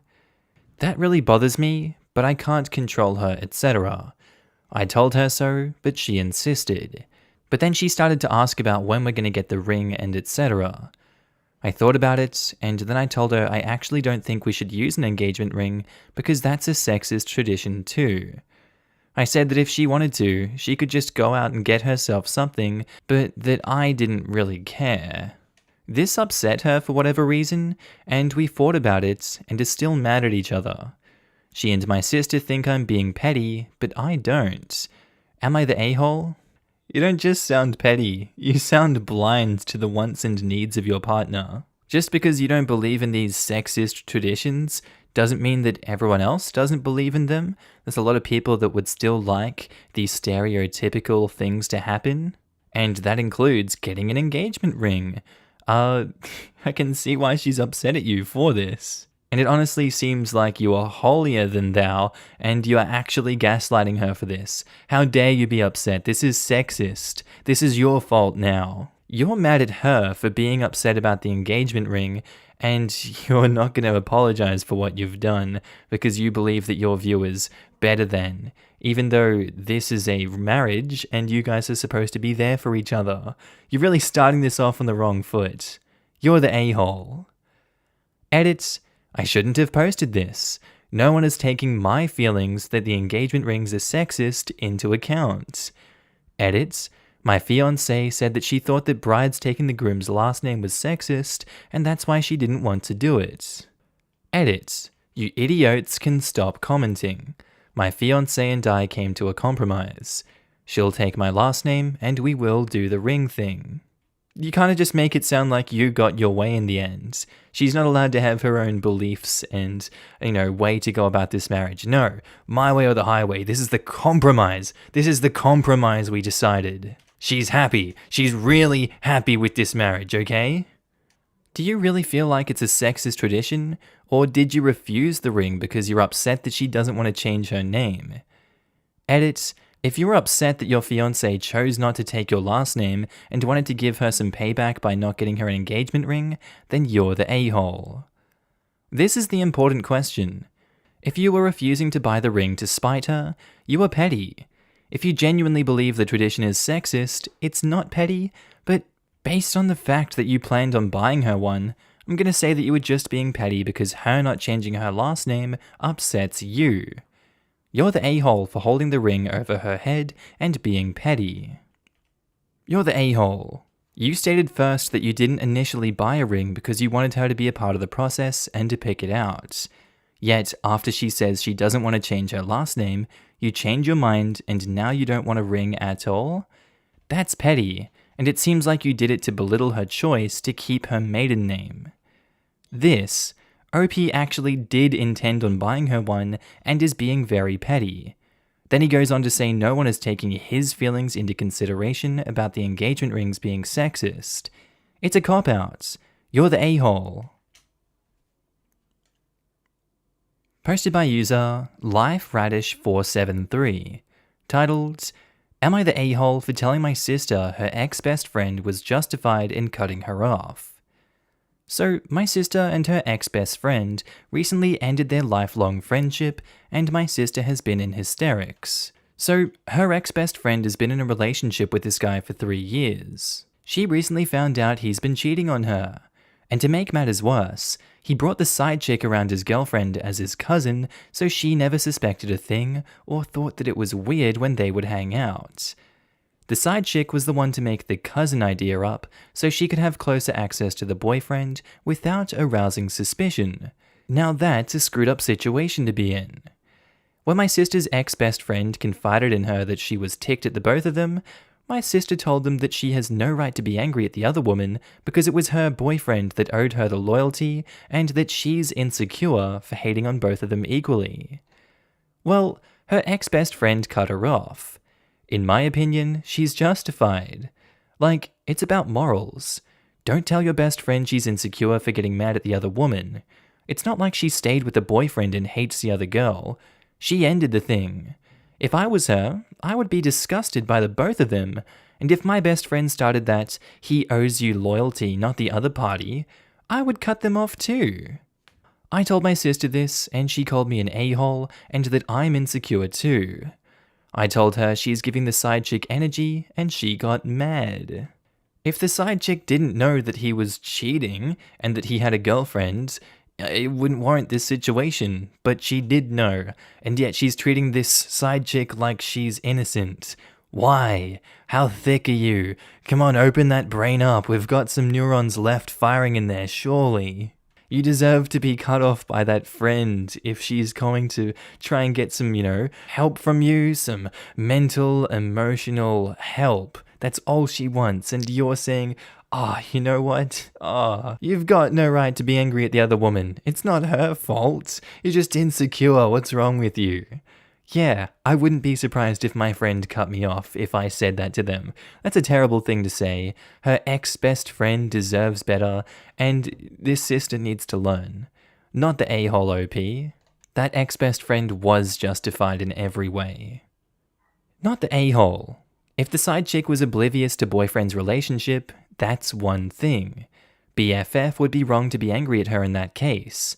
This chick knew exactly what she was doing, and to make it worse, created a relationship that would allow BFF to actually build a friendship with her to potentially become a confidant. That is screwed up, and BFF has all right and reason to be hating on them both.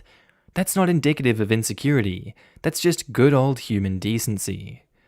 You're right about the side chick energy. I can't think of any other reason to defend that behavior, which is essentially what she's doing. Yeah. My sister told me that her ex-best friend and the cousin/side chick would all group FaceTime and discuss their relationships.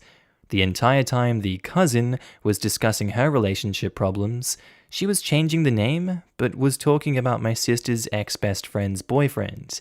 Isn't that so screwed up? That is straight up psychotic. It's super shady to date a guy already in a relationship, but to, flaunt it that way? It's a common courtesy. If you steal a man's car, you don't drive it past his house, come on. Not the a-hole. I hope your sister doesn't grow up to be the other woman in her own relationships. PSA, if the girl knows the guy is in a relationship, they are both a-holes. The word homewrecker exists for a reason. I mean, yes, okay, in this situation the side chick is a piece of work. But the word homewrecker is a sexist, stupid word used to blame men's crappy actions on women instead of themselves. I totally understand why OP's sister said what she said if the friend was sitting around talking about that stupid skank and not talking crap about the boyfriend. But there's a time and place to call out sexism, and it's not when someone's crying over a breakup. There are no homewreckers, just cheaters and a-holes. The only homewrecker is the one with a home to wreck. Posted by user Daisy Cherry Blossoms. Titled, Am I the a-hole for not telling my ex I got pregnant? I, 28 female, was with my ex-husband for about 6 years. During this time we were trying for a baby, but had no success. About 4 years into our marriage had a rough patch. My ex had stress, had work, and slept with his co-worker to relieve it. He confessed to me rather quick, and a week later, they sat me down and told me they were expecting a child. I was an idiot back then, and so I felt like I should forgive him because I truly believe he loved me and I thought I had no one. It wasn't. My ex's family treated me like their own, but my ex's supposed daughter was the apple of their eye. As a result of that, my ex's co-worker was a frequent presence in our lives. They felt like they had to include the mum of their grandchild for everything too, and she made her way into every family picture and memory. It didn't help that I suspected that the co-worker had feelings for my ex and flirted with him when she can. People thought that she was my ex's wife constantly, and I finally had enough when during the baby girl's first birthday party, when I was told to take a picture of my ex, his mistress, his daughter, and his parents, and it did not include me.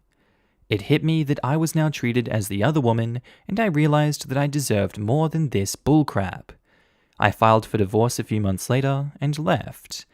It was the hardest time of my life, but I ended up getting a promotion at work and met this sweet, wonderful guy. Fast forward to now, me and my boyfriend are madly in love, and I gave birth to an adorable baby girl that I considered a miracle baby. I got pregnant with my boyfriend like 3 months after dating him, and I thought that it was strange that this could happen since my previous failed attempts with X, and had thought that I was the infertile one. It crossed my mind then that maybe he was the infertile one, and he only believed Mistress was pregnant with his child because they were having an affair. I didn't say anything though because it was not my place anymore. However, my boyfriend was so happy about my daughter's birth and posted it on Facebook and tagged me in the post. I was still friends with my ex-sister-in-law on Facebook, and she saw the post. She called me up and said that she was hurt that I didn't let her know that I could actually get pregnant, and the lack of child during my first marriage could be my ex's fault. He took the paternity test. The poor baby girl was never my ex's. The co-worker apparently was dating this terrible guy during the time she slept with my ex, and didn't know who the child's father was. So she just strung my ex along because she had feelings for him and thought he would be the best father for her child. Now my ex blames me for not telling him that I was pregnant way before and him having to father this girl. He's doing pretty bad now, and I can't help but feel guilty like I should have told him. A lot of you guys haven't heard this one before. I have read it in the past, but there's an update, so I'm going to rehash it for the people who haven't read it before. My take on this is that OP is definitely not the a-hole. They are not the ones who cheated. They gave that man a second chance by sticking around, which, it's not the best idea, but a lot of people do it, and no judgment on that. He's the one that prioritized his mistress over OP, and the family did the same. I don't think there is a universe that exists where OP is the a-hole for not telling him that they got pregnant. Contact was cut, bridges were burned, and that was that. You can't be mad that you didn't get a paternity test and you're not the father. You made your choice. So, not the a-hole. Edit. I didn't realize that I could edit my post even after the 3,000 character limit. Okay, so first of all, I keep seeing that people have seen other posts like mine and some YouTube video, which I found down in the comments. It's by this guy Da Man called Husband Gets Side Chick Pregnant, What Wife Does Will Shock You. If so, I'm upset that other people have had similar situations as me, and that some people find the situation so hilarious that they make a video out of it. I've also never posted on Reddit before. I had a previous account for browsing, not posting. I don't think I have to prove my story, and I honestly posted this not to seek validation that my ex supposedly is the worst ever, but to gain perspective since my ex and his family were my family and close confidants for a large period of my life. We were pretty close, and I had promised to keep in touch after the divorce, which they were super upset about. But I really couldn't after everything that happened between us. They are now super ticked at me for the divorce and for being complicit in my ex taking on the expenses of his not daughter and forming a paternal connection with her for longer than he should have. Really speaks wonders about that family, doesn't it? Oh my god. Edit. So here's what's been happening right now. I haven't spoken to them after this and have been avoiding my ex's calls. He texted me saying that he's sorry and overreacted and feeling guilty about prioritizing people who were never really family over me. I only replied with asking how his daughter is because even though she isn't biologically his, she's still his girl. She seems like an adorable kiddo and adores her dad, sad face. My ex's mistress is able to support the girl financially, so my ex won't contribute to that, but he says that he's still going to see her every month because he feels morally obligated to. I feel bad for the girl so much because she seems to have lost her family unit, her dad, grandparents, and cousins. Update: am I the a-hole for not telling my ex I got pregnant? I got messages asking me to update, and I'm now frequently on Reddit, so I thought, why not? First things first, I'm getting married. My boyfriend proposed a few weeks ago, and we'll be tying the knot once this whole mess of a year is over.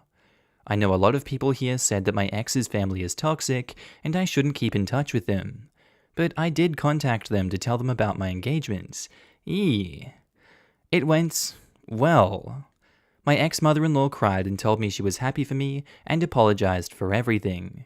She felt bad about what happened and promises to keep in touch with me. My ex-sister-in-law also apologized for blowing up at me, but she was just very overwhelmed by everything going on in her family's life.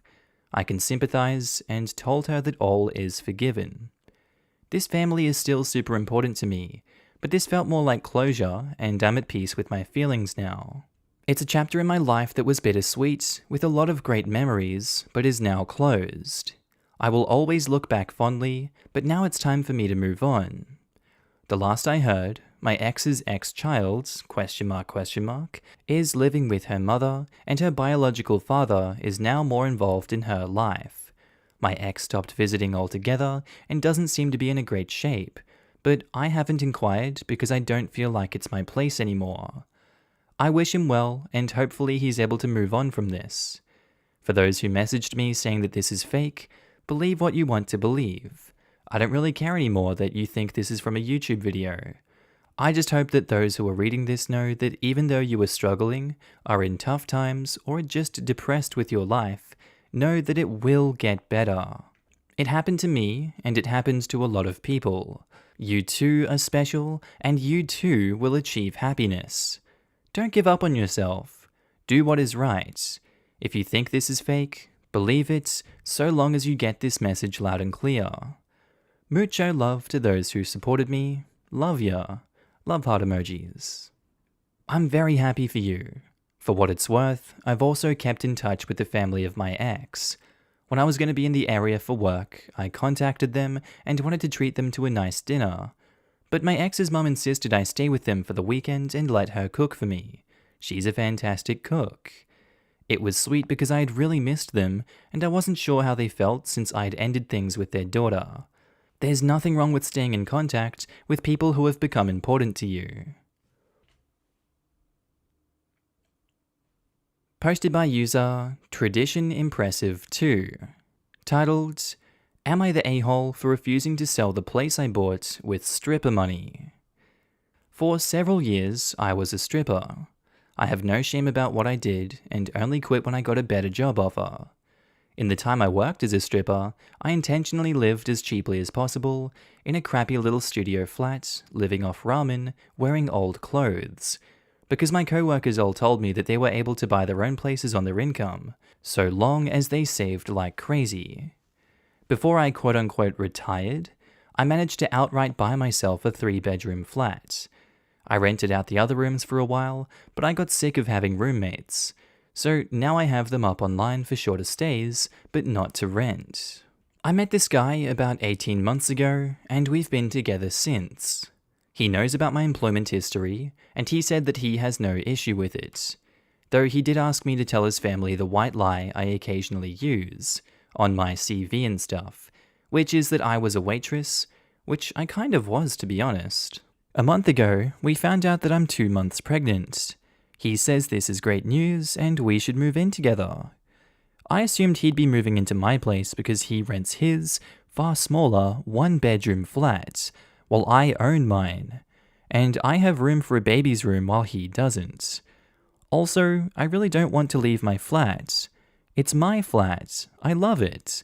I could see myself living here for the rest of my life, and I don't want to lose the security of owning a flat and having to go back to paying rent or a mortgage each month. However, he then said that he didn't want to move into my place, and said that I should sell it and we buy a place together. I said that I like my place. It means a lot to me, and that I was able to buy it, and it represents years of working my ass off, scrimping and saving. He then said that he understands all of that, but we should be living together by the time the baby comes, and he didn't want to live in my flat.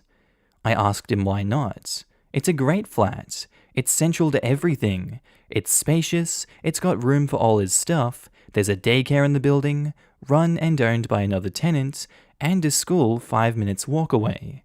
The list goes on. And he said that he didn't want to live in a flat that was bought with stripper money. That really ticked me off, and I told him no effing way am I selling my flat, and that he never had an issue with my stripper money paying for this flat before now.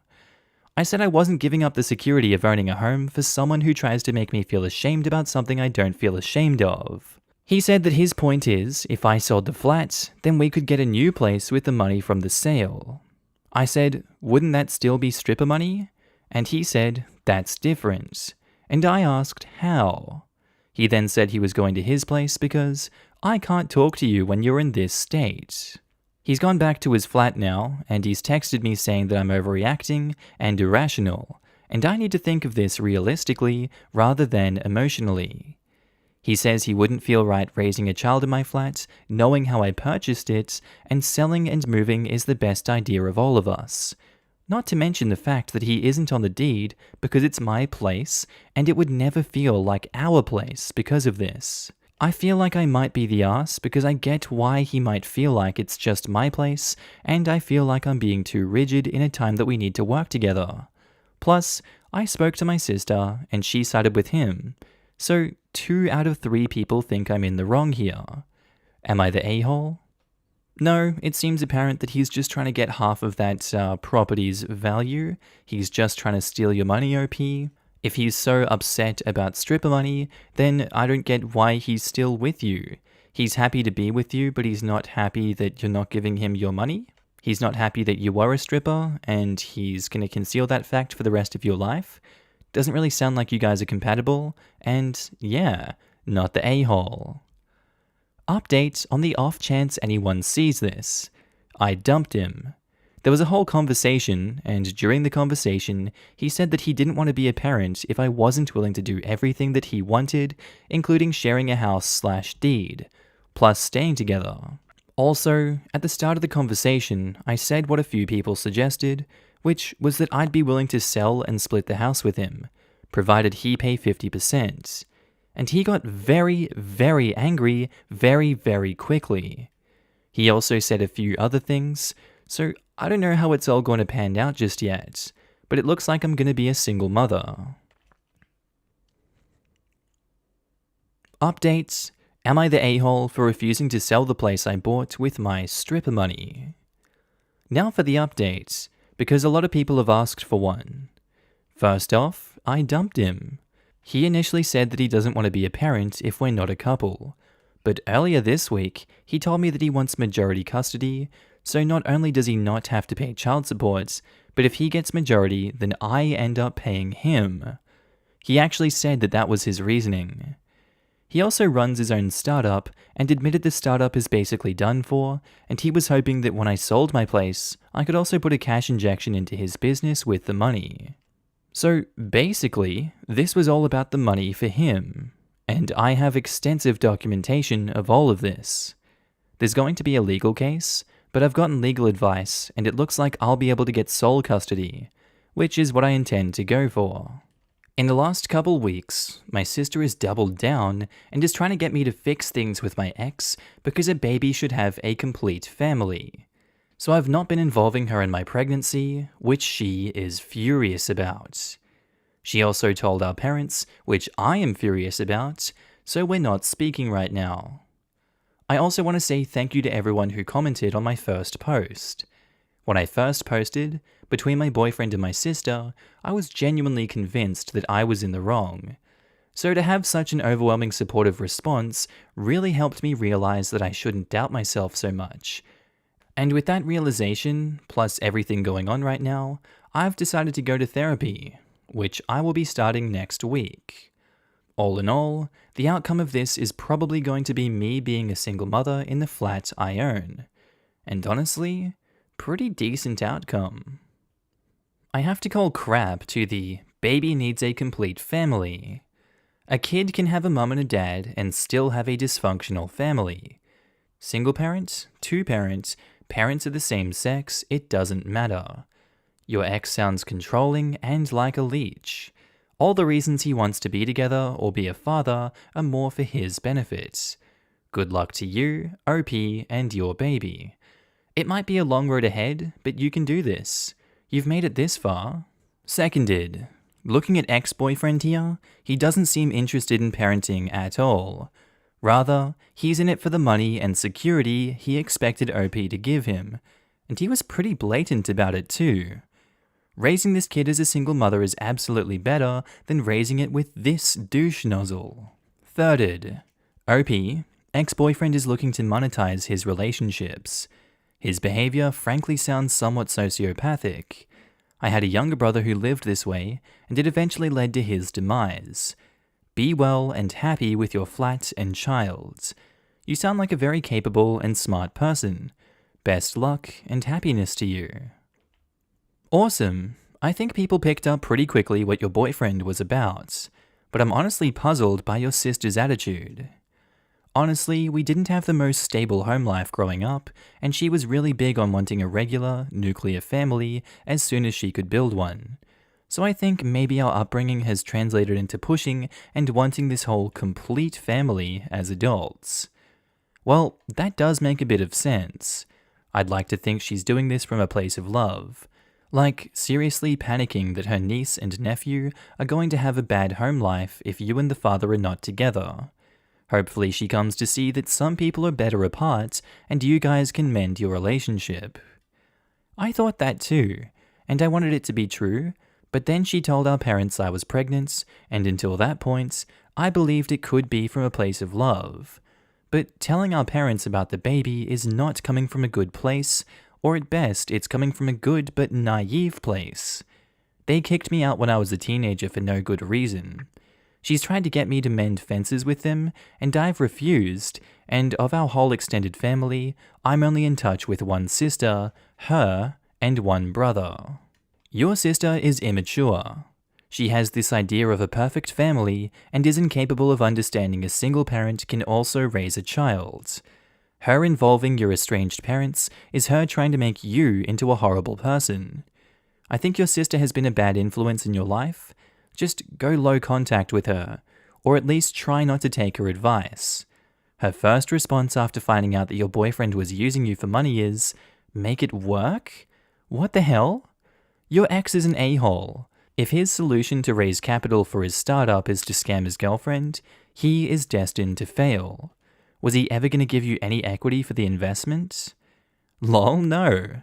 He was expecting me to sell my flat, buy a new place, put us both on the deed for the new place, and put any extra cash into his business, which would have just been his. So he only wanted us to share things when it worked for him. Okay, and I think that's where we're going to end today's episode, guys.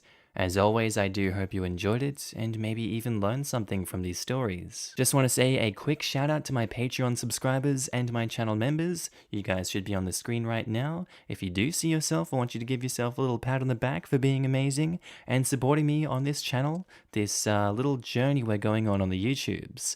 I really appreciate it, and you guys enabled me to do all this amazing work. So if you do see yourself, I love your face and I'm happy to see you. Also guys, if you want to pitch in your own support, you don't have to, but channel links are down in the description below to support the Patreon, the channel membership, whatever you want to do. It's kind of like tipping me if you feel like I'm doing a good job on this channel. I will be opening up avenues for content on those in the future. Just right now I'm kind of bogged down and stuck in Ireland, but you know, it is what it is. Anyway guys, with that said, I do hope you have a wonderful day today. Whatever you're up to, I'd love to know down in the comments below. I do hope you have a good day, night, sleep. Whatever you're up to today, tell me, and I'll see you in the next episode, guys. Bye.